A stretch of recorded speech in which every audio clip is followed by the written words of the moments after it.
Well, good afternoon, everyone, and really value and appreciate each of you taking time out of your day to come spend the next 50 minutes or so uh, discussing some topics that are just near and dear to my heart and things that I just enjoy chatting about. So, title of the presentation is "Where Can We Do Better?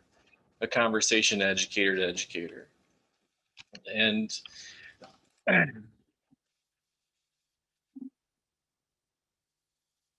Again, I'm John Spencer. I'm the Director of Education for Platinum Educational Group. So this is my declaration of conflicts slide. Not that I'm all that conflicted, because I really don't have any true conflicts to share. I love our profession and I love people, and that's what has driven me to spend the last 28 years. I've been blessed to be a part of EMS and the fire service family for the past 28 years. And but I should declare the fact I've already shared that I am the Director of Education for Platinum, but it's also important to note that I'm speaking on my own behalf as well, and that the thoughts and opinions that I share may not necessarily reflect the thoughts and opinions of the ownership of my company. NEMSI is kind enough to share the platform and to give me an opportunity to present today. And they are sponsoring the event, but again, these are my thoughts and may not reflect the thoughts and opinions of the staff from NEMSI. The handsome dude up there in the upper right of your screen is Thunder. He's the mascot for Grand Canyon University. I'm a grad student currently at Grand Canyon, so go Lopes. I have 5 more classes to go, and then I'll graduate with my MBA and my Master's of Science in Leadership.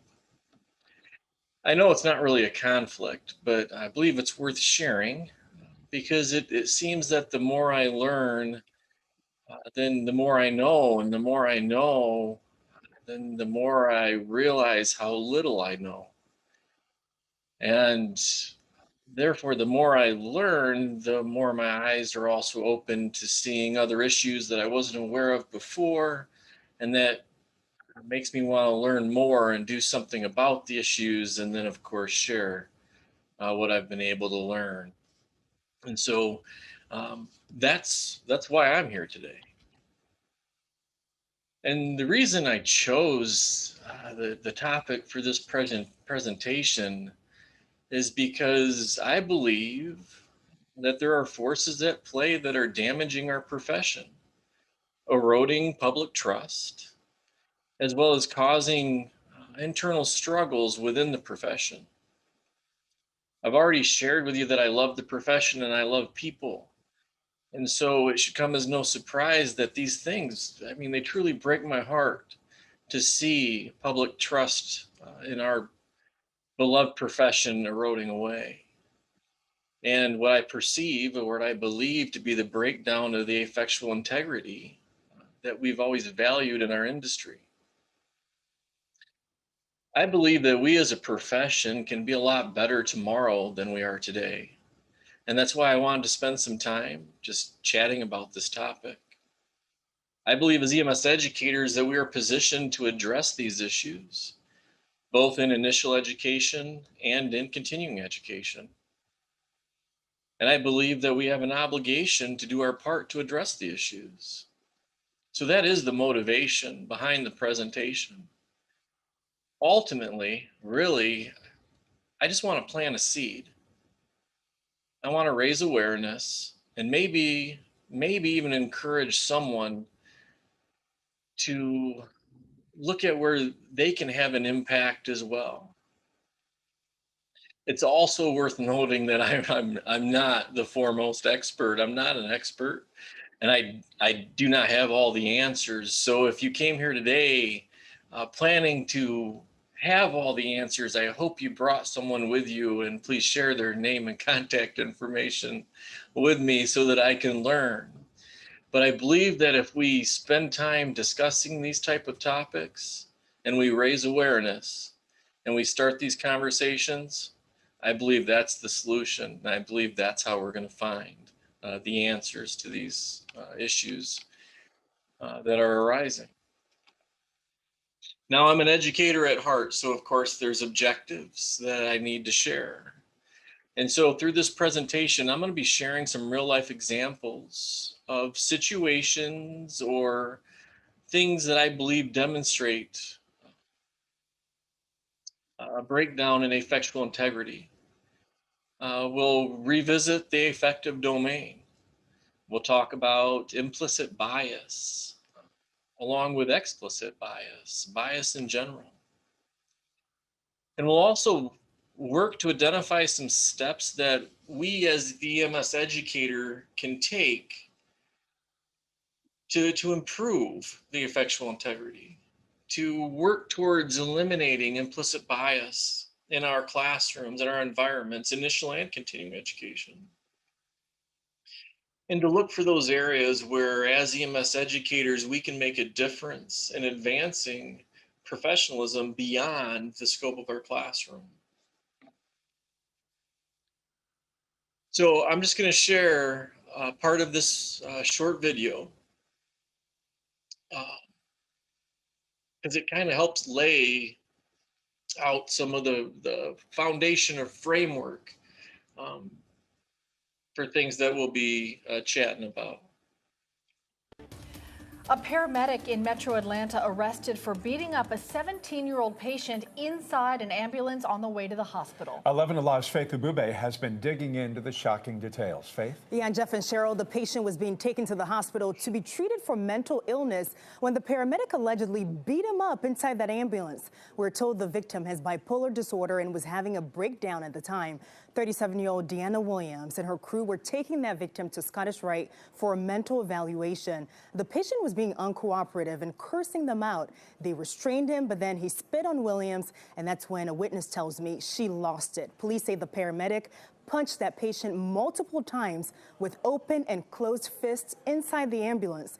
A Dunwoody police officer was standing outside that vehicle and quickly jumped in to help pull that EMT off of that 17-year-old patient. You can see in this photo, she's still in her uniform, even smiling as she was being booked into the DeKalb County Jail. And the kicker in all of this, we've learned all of this happened in front of a student who was shadowing the ambulance crew Saturday night, and he was there to learn best practices. And what a lesson he got that night. So I want to call your attention just to that last statement that the reporter made. And first, I want to be sure that I just understand that I'm sharing these news clips and articles and social media posts. I'm sharing these not to point fingers at any one individual, not to point fingers at any region of the country, really not pointing fingers at anyone, but using them as examples of what it is that I'm seeing that makes me believe that we're experiencing these issues in our industry. So as clinical providers pre-hospitally, we've all been in these situations where emotions run high, something happens, and there's a split second and there's a reaction. In this case, there was the reaction to that paramedic being spit on. And I'm not judging that paramedic. I've been to Burnout and back. I've made that trip a few times myself. But that last statement that the reporter shared, that this all played out in front of a student who was there to learn best practices. That's the part of that news clip that hit me the hardest. And we'll circle back and touch on that type of issue in a little bit. But just perusing the news, and so these were all articles from 2019, 2020, and of just things that are playing out nationally that, whether they're directly related to the EMS profession or not, they are reflecting on the profession as a whole. Because this guy here was making racist remarks on a podcast. But notice that the article doesn't just say some dude had a podcast and was being was being inappropriate, making racist remarks. That's not what it says. It calls out our profession. Patrick County EMT. So what's the general public see? They see EMT fired for being a racist. Here in this example, the public sees EMT affiliated with white supremacists. And 2020 was a year like none other, right? We're all tired of hearing the word unprecedented, but that describes 2020 in so many ways, not just the global pandemic that we're all dealing with, but the racial issues in the political divide, just the experience of the country during 2020. And people turn to their news and they see EMT affiliated with white supremacists. And they don't see this as an individual, they see this tied back to our profession. But it doesn't all have to be some guy with an improper, inappropriate podcast being racist, or a white supremacist that also happens to be working as an EMT. The professionalism goes beyond that, and this one, this isn't someone being racially inappropriate or someone abusing patients. This is just, hey, these people falsified training information. And so if they were falsifying their training documents, that calls into question their integrity. And then what else needed to be questioned? But it's not all news. So now we're gonna see some examples of social media posts, and these are honest, true social media posts. I did not post them, but they come from groups that any one of us can belong to.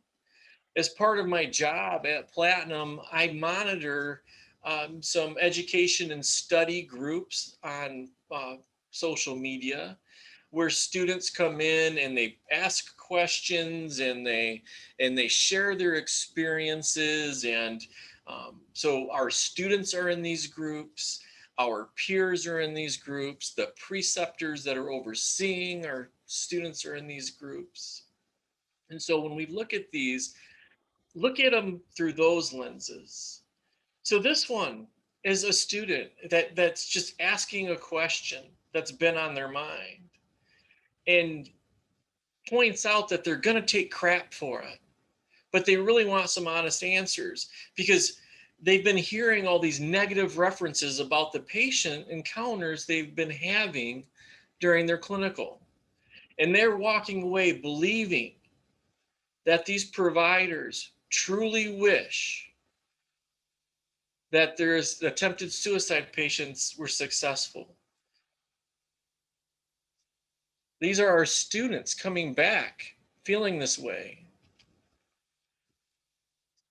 Or, hey, someone told me that we shouldn't complain about the type of calls because it's not our job to judge, right? That's what, and this is a student. This is the question they're posing in this group. Do you agree, disagree? Why are we not? They are looking for validation. And the comment that pops up is, hey, you know what? Being drunk every day is not a medical emergency. Hot in a cot. And I get it. As providers, we're short-staffed. We're running multiple calls, and there's frustrations. And what's the harm? It's just being shared in social media. It's a private group. Only EMSers are in here, and we all know that us EMSers have our own sense of humor, our own personality, so it's gotta be okay. But this experienced provider responding to this student is giving the student a completely different picture of what I believe our profession should be. This one caught my eye because that's some pretty good looking food, honestly. But then I read what it said. And you know what? I'm okay with the, hey, transports can equal free food. I'll take the trade-off. I'm good with that. But the description of the patient, I'm not okay with. But this is what our students are saying. This is what they're experiencing. And our peers and our colleagues, and honestly, even some of us. Because I would be lying if I said that never in my life have I ever used a derogatory term describing a patient.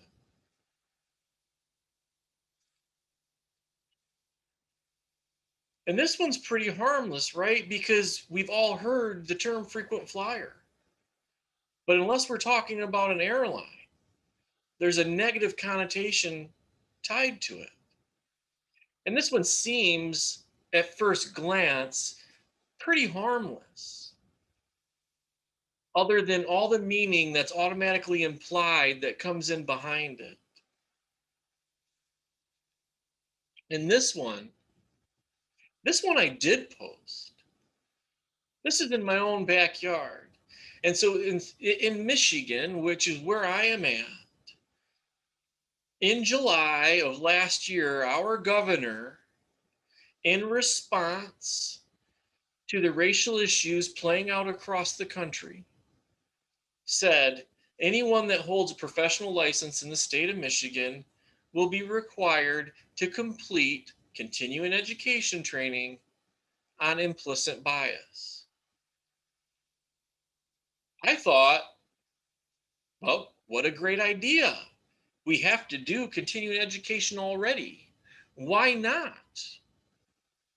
bias training? And I looked on Facebook, and in my own Facebook feed, my peers, my colleagues were just blowing up. How dare someone require me to do training? I'm not racist. I'm not prejudiced. And they were just so angry. And so you can see my post. I hold the licenses.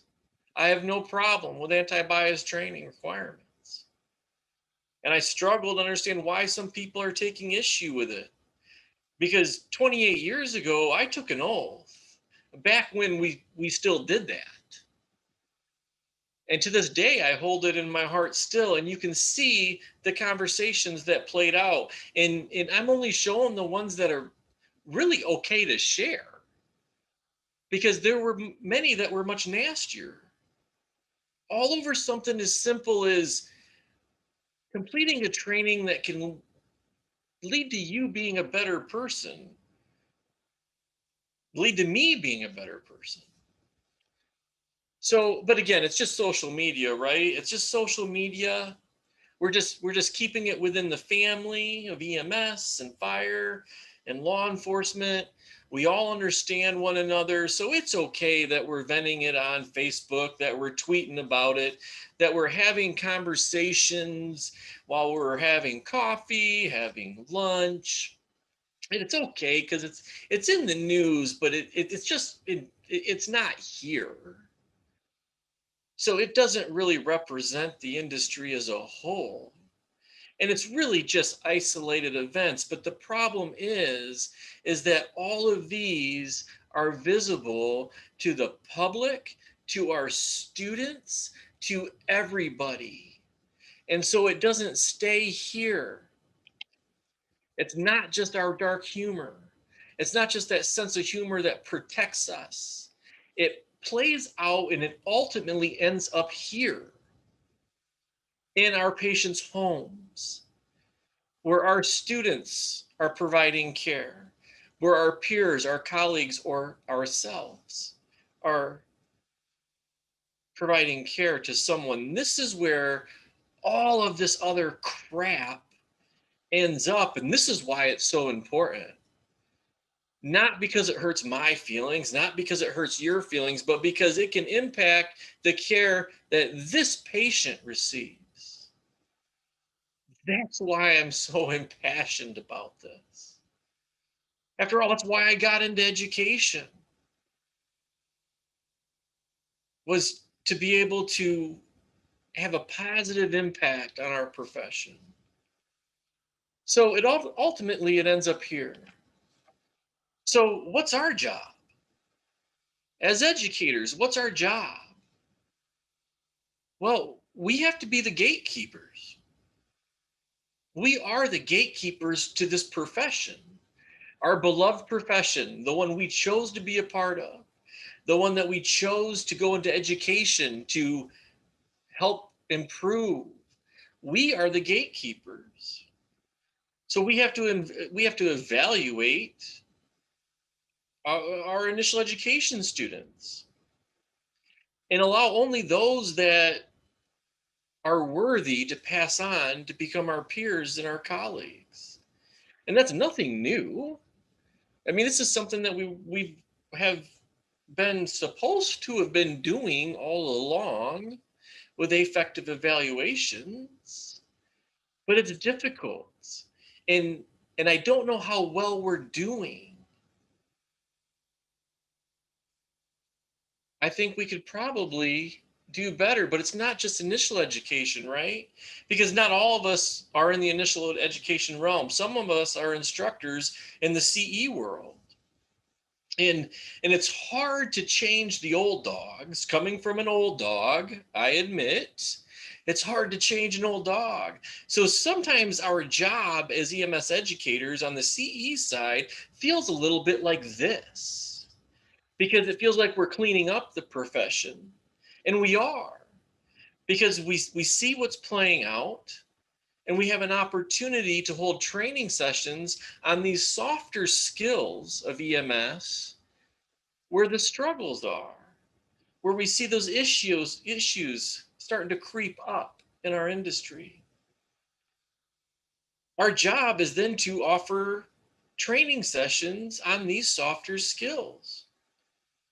But but how do we do all this? Where do we begin? Well, the issues that we're seeing all deal with affectual integrity within our profession, not reflective of the entire profession. We know that, but not everyone understands and appreciates that. They see an event and it is generalized across the profession. So we don't have time today to really delve in and get into the nitty gritty discussing the causes of, or what I believe are the causes for the breakdown of these things today. That could be a day long conference all in itself. But today I want to talk about how we can identify the issues, and then what we can do as educators once identified, how can we address them? So let's start by just taking a peek back to our initial education days of being EMS instructors and just review the affective domain.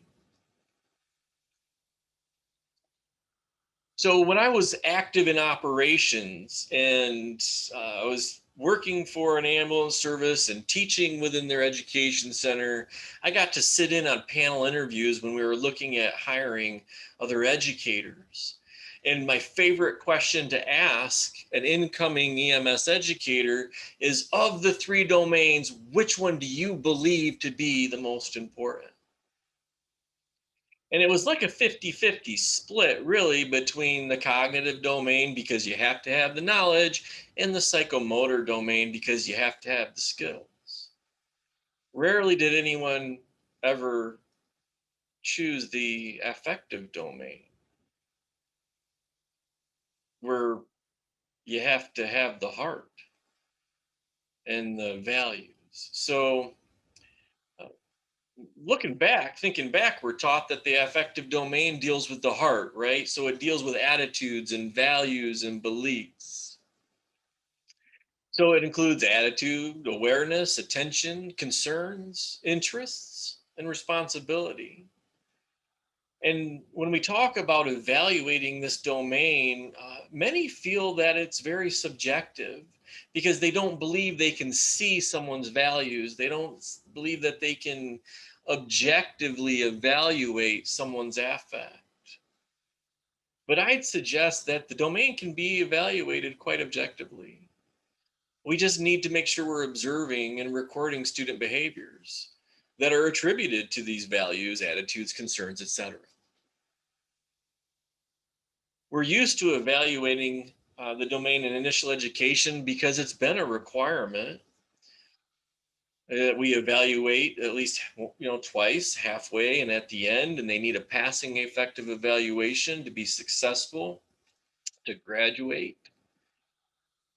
And oftentimes, I think these evaluations are probably some of the most pencil whipped evaluations out there because they deal with some difficult conversations.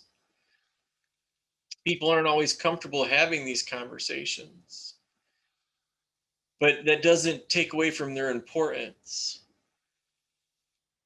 And we can evaluate the affective domain for our students in all areas of our classroom, not just during clinical when they're interacting with patients in the real world, but we can do it during lectures. So we can with group work. So in the didactic classroom, we can evaluate their affect. We can create simulations using scenarios that are developed for evaluating a student's affect, so we can put them into situations to see how they respond. During clinicals and field experience, the students are evaluated by their preceptors, and they should be evaluating their preceptors as well. And then overall, all these different evaluations provide us with that picture that can give us an idea of the student's affect. Now, again, we're only looking at behaviors. And so can they fake it till they make it? Sure. Doing a better job at evaluating affective domain in the initial education, is that going to cure the ills of the world? No, because there's going to be people that slip through. There's going to be people that don't like people that still somehow make it through and become part of the profession to find out they like people even less. But maybe we will filter a few more.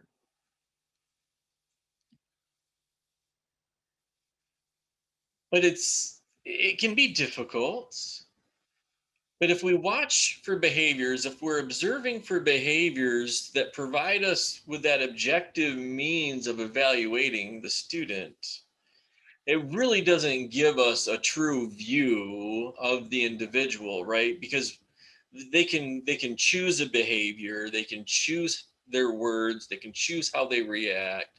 So we don't always get to see the dude or the individual behind the curtain, because sometimes it's not always about what it's about, right? And so sometimes the actions or reactions are not about what they're about because there's something underlying that is influencing those decisions, right? And that's where the bias comes in. It can be implicit. They don't know. They don't recognize it, or it can be explicit. They know when they're choosing, but we don't always understand the why behind the what that we're observing. But if we continue to evaluate, then we do it repeatedly, and it will give us an opportunity to recognize and encourage the behaviors that we want to see and identify and discourage those behaviors that we don't want repeated. So, uh, is there bias in EMS? Well, based on the responses to my Facebook post, clearly there's none, right? Because people automatically declare they're not biased, they're not racist, they're not prejudiced, they're not biased, they don't discriminate, and that's great that they declare it. But is there bias in EMS? Well, of course there is. There's bias in all areas of life. So the real question should probably be, is there bias in EMS that negatively affects patients, providers, students, companies? I think if we rephrase the question, the answer doesn't change. The answer is still yes. But then it becomes, where, what? And then what are we going to do about it? So what about bias? The problem is that people hear bias and they automatically just think of examples of explicit bias, right? Because we see that play out in the news too, right? The groups that target different populations, so racial prejudice, discrimination, hate speech, there's no shortage of that. But this is what people think of as soon as we say bias, is the explicit bias, those attitudes and beliefs that are held at a conscious level, meaning that I am choosing to believe this way. I am choosing to act this way based on the belief that I hold. So, so much of the time, these biases and their expression arise as the direct result of a perceived threat, right? So the group doesn't like this group because they're threatened by that group. All right. And then when people feel threatened, they draw the boundaries to distinguish themselves from others. So there's a textbook explanation of explicit bias. It doesn't change it. It doesn't make it right. It just defining it. And this is what people think of when they hear the word bias, which is probably why so many of my peers here in Michigan lost their minds when they thought they were going to have to sit through continuing education on implicit bias because they were thinking explicit bias. But that's not what that training was really talking about. It was really talking about implicit bias, which is unconscious. It's outside our awareness and control. These are thoughts and feelings um, that we're unaware of, or we can be mistaken about their nature. So this bias, rather than being neutral, it means we have a preference for, or opposite of a preference for would be an aversion to a person, a group of people, a location. Um, so implicit bias is what's used to describe these attitudes towards people, groups, or these stereotypes, whether it's a person, a place, that is ingrained, and it can affect our behavior. It can affect how we respond without us first thinking about it.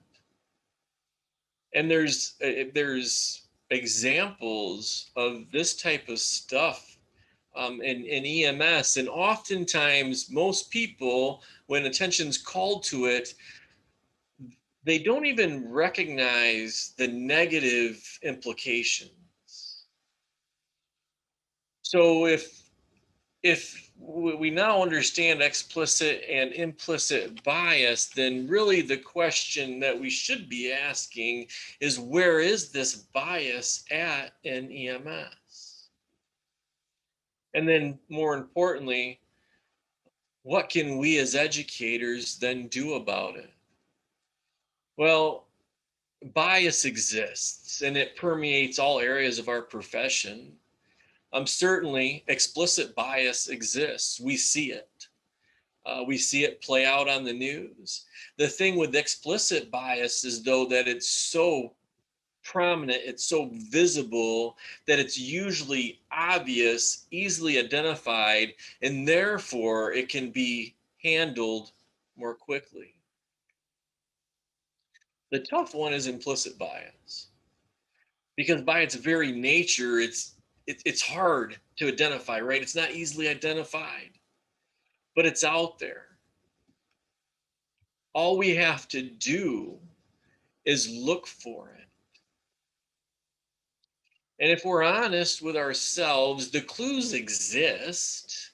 The existence of bias are out there and they're in front of us. And maybe consciously you're not aware, But if we look, we can see, or even maybe not see, maybe it's hear. We hear them, and by listening to the stories being told, as we saw earlier, or by reading the posts on social media. We ourselves may even be guilty of perpetuating the bias by sharing our war stories in our classrooms. Because maybe some of our war stories contain terminology like frequent flyer, which feels harmless but brings with it some negative connotations. What about drug seeker or drug seeking behavior? Crackheads, drunks, psychs, crazy, the attention seeker, the system abuser? Or are there sections of your response area where you or your colleagues or anyone refers to them as a ghetto? Now, it's just a term, but the terms carry emotion, they carry feeling, they carry more thoughts with them. And that's what's coming forward and affecting behavior. There may be an apartment complex where, you know what, there's been some bad things that have taken place in there, and maybe there's some illicit drug activity that's going on. But every time you're dispatched there, automatically that's what you're remembering, not the 99% of the families that live there that aren't involved in that kind of behavior just because of a location. That location brings with it some potential implicit bias. And these terms have been part of our industry, right? They've been part of the lingo, and we just have to work to remove them, work to recognize what comes with them so that we can start removing them, first from our vocabulary and then from others. So maybe you're not using the terms or telling the stories to demonstrate an explicit bias, but they could still have that connotation, and there could still be evidence that there's some underlying or unknown bias that we're not aware of. And if we share these students, even though we believe we're being helpful, right, we're using them as teaching opportunities, but we're sharing them with our students, we're already starting the process of conditioning and ingraining these biases into that next generation of providers.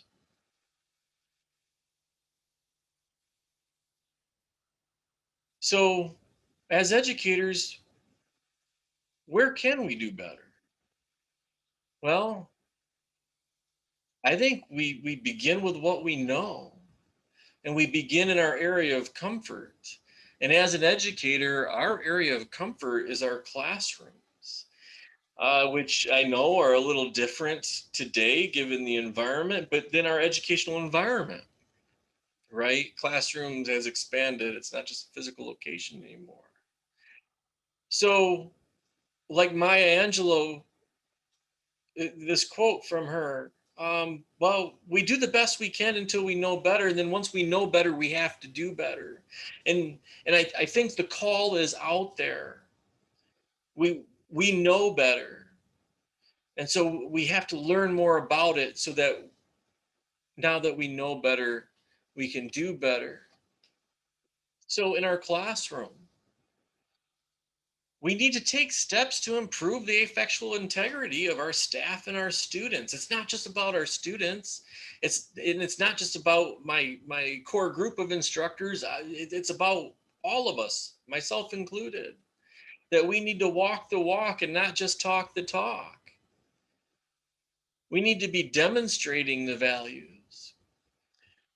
The instructors, including ourselves, we need to be held to the same standards that we're holding the students and that we're holding our profession. The instructors should be providing frequent, often affective evaluations on students in all areas of the class. And likewise, why can't we have our students be performing affective evaluations on us? And then it's not just enough to do the evaluations, right? Data gathered but never used is worthless. But then we can take that data that we've gathered and we can hold frequent meetings so we can review the data with our fellow instructors, that we can review the evaluations of the students and those from the students, and look to identify trends, not because we're trying to target an individual or to try to remove someone from our program, but looking for trends to where we can design something to make us better. For example, we identify a trend, and then we can create a simulated event with a scenario that is specific to target the areas of our own weaknesses. And it doesn't just have to be students. We need to be calling one another out as well. So we need to educate staff. We need to educate our students on implicit bias. We can't just assume they know what the term means, because I'm telling you, they don't. They just see the word bias, and instantly everyone, it's our instinct to be defensive and to defend ourselves. But it's not that kind of bias. We need to educate them to the implicit bias and the effects that it can have on our decisions and on our behaviors. And it's not enough just to say, hey, this exists here, read about it. But there's exercises that we can provide for our students, for our staff, for ourselves, that help us identify areas within our own belief systems where the implicit bias can creep in. And then challenge ourselves, our students and our staff, to identify their own implicit biases. And then once identified, work on ways to overcome them. But it's not just in our classroom, is it? Because we can control our classroom, we can create the perfect environment, and we can raise up the perfect little EMTlets, the perfect little paramediclets. We create our minions that we've raised up in our image, and we send them forth to improve the profession. But we send them out into the profession, which is imperfect, right? So what about our clinical and our field affiliates? We can't overlook this arena, because this is where we send our students that we've worked so hard with. And it's in these areas where many times our work gets undone. So think back to the opening video, right? That last statement from the reporter that I called your attention to. There was a student that was present for that whole experience. Our students are sponges, and they will soak in all that they see, hear, and experience. And the power of experience can often overwrite the education process that we've provided, because they want to be like the real people, because those who can't do what, right? Those who can't do are in the classroom. So they assume that the real people out there doing the job know better, because that's not how we do it in real life. Let me show you. So our students want nothing more than to be like their preceptors. So we really should be working with our clinical and field experience affiliates to provide the experience that we want for our students. And maybe we can't control entirely who our students are going to be with, but we can offer to develop preceptor training that will include sessions on evaluation of the affective domain, and on implicit bias. Or we can design and hold training sessions for them. We can meet with them and share the data that's collected from the preceptor affective evaluations that are completed by our students. We can help them identify trends and then use those trends to improve the preceptor training.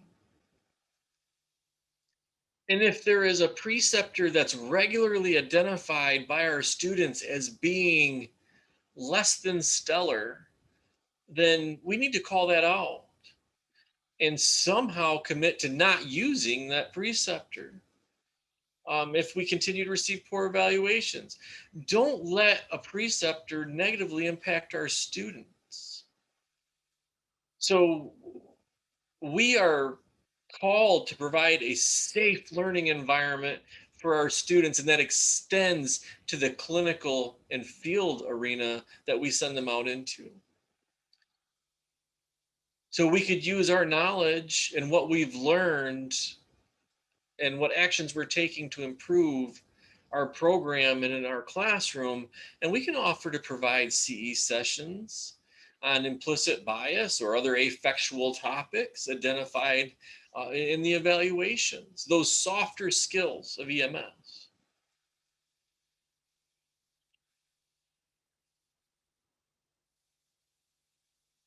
And what about advancing professionalism? So are we a profession? I say yes. I say we've been a profession. Can we improve? Absolutely. So as EMS educators, we need to be committed to the growth and advancement of professionalism in our industry. We can't let good enough be good enough. We need to embrace the winds of change that are going to move the profession forward. We need to look at our sister professions that are out there, the other allied health professions, including nursing, that are already working and have a framework in place to start identifying and addressing some of these very issues. Nursing does a better job at teaching their students to care for the whole person. But in EMS, we are all about the short-term relationship, right? We are short-term relationship people. So we can't get into that softer side because we don't have time to start caring for the whole, because we focus on the find it and fix it part of EMS. Oh, so maybe that's an area we need to change. I don't know, but what I do know is we need to be open to change. And where's it going to start? It's going to start right here. And it's going to start right now, and it's going to begin with us, because we are the ones holding the torch. We are the ones that are advancing the profession. We are the gatekeepers. We are the ones that are going to hold our students and ourselves and our staff accountable. So we need to commit to that increased accountability, and we need to increase our self accountability as well as increase commitment to hold one another accountable, and that's got to be okay.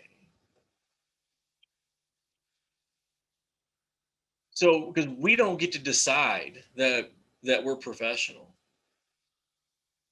right? That's not for us to decide. We can declare that we're a profession, but it's the people we care for, that we're providing care to, that are going to determine whether or not we're professional. So I know that we can do better as a profession. We're better than the stories that make the headlines. We're better than the tweets and the posts on social media. We can restore public opinion of our profession and regain their trust. And we don't get to define the end, but they will let us know when we've reached our goal, because they will be the ones to apply that label of professionalism to us. So our time's about up. And so I want to leave you with this closing thought, because this is what motivates me. Each day, I will strive to be a better person, a better provider, a better educator than I was yesterday. And tonight I will go to bed with the dream of being better tomorrow than I am today. That's the pathway. That's how we get to where we're going. And I hope that I've planted a seed today, because I've brushed over a lot of stuff, but there's a seed that's been planted, and there's going to be conversations that take place, and maybe someday soon, please Lord, someday soon, we'll be able to meet and network in person, and we'll be able to have larger conversations and create a movement that will get us through what we're witnessing today and into our better tomorrow. So, if you have any questions that come up after the session and you want to reach out because you've got ideas, or you want to share a story about how you're taking care of it in your area, or you just want to have more conversation on it, my email's on the screen. It's spencer@platinumed.com. Thank you again for your time. If you have any questions, please feel free to email me. And that uh, is what I have. Uh, Thank you, sir. We have actually received a few questions, if you would be willing to address a couple of these for us. I'll do my best. So the first one, going back to the affective evaluations that you mentioned, what would you think of linking that directly to the NAEMT code of conduct? And are there any pros and cons to doing that you might think of when you hear that?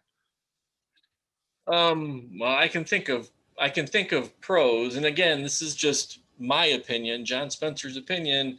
I don't see any problem with linking it back to the code of conduct, right? And so, our students should know that code of conduct, and should be held to that. I mean, there's tools out there, right? And so, in the instructional, the EMS instructors guidelines of 2000 whatever, that are available through the NHTSA website, in there, that's the affective evaluation tool that is commonly used, at least the foundation for it, comes from that. But there's nothing wrong with linking it back. The key to effective evaluations is you identify the attribute that you're evaluating, but then tied to that attribute, you have to have observable and measurable behaviors. That's where we get the objectivity. So design it that I'm looking for these behaviors. When you did this demonstrated this attribute, then I think you're good. Awesome. And our next question is, do you think that some of the behaviors that taint our profession are stemmed from medics and compassion fatigue, especially now in this pandemic? Man, that is an awesome question, right? And I mean, I think that it is a wonderful opportunity for research. As a data nerd, I think that would be interesting. I think some of the stuff that we're seeing now, definitely, right? And so compassion fatigue, I love that. I love that phrase. I don't love the results, but I love the phrase because I think it does an accurate job of describing it.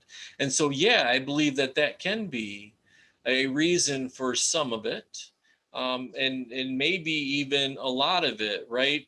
The more experienced providers that have been having the snot just beat out of them shift after shift after shift because they live in a high volume EMS system, where they're seeing that same situation, the same complaint, or even the same individual multiple times, and I think that does lead to compassion fatigue. And then the big question is then, how do we identify it within ourselves or within our partners, and then what do we do about it? great things to investigate, and wonderful topic for future presentations for sure. Absolutely. And I just want to end on this kind of, it's a comment, but I think there may be some things that you could expand on within it. Um, that it's worth remembering that the comments frequently made about our mental health patients are done in the presence of each other. And you never know which of your fellow providers is having a hard time for themselves then. And so now that they've heard that comment about a suicidal patient or a patient dealing with mental health issue, that since they've heard that comment, now they won't share their own concerns for fear of being seen in the same way that maybe the patient is being seen. So I don't know if you have any comments about this, but about maybe creating an environment that's safe for everyone, something. That is a very insightful statement. And man, it carries a lot of weight, and I feel that personally. In my years in EMS, I've lost 3 good friends who were partners in EMS to suicide, and I can't help but think about the conversations that were had, and that's right. So I think it comes down to you don't know what you don't know, right? And so we have these conversations amongst ourselves that are accepted in our group because it's just viewed as who we are, that we can joke like this, but we don't know the demons that our peers and colleagues see when they close their eyes.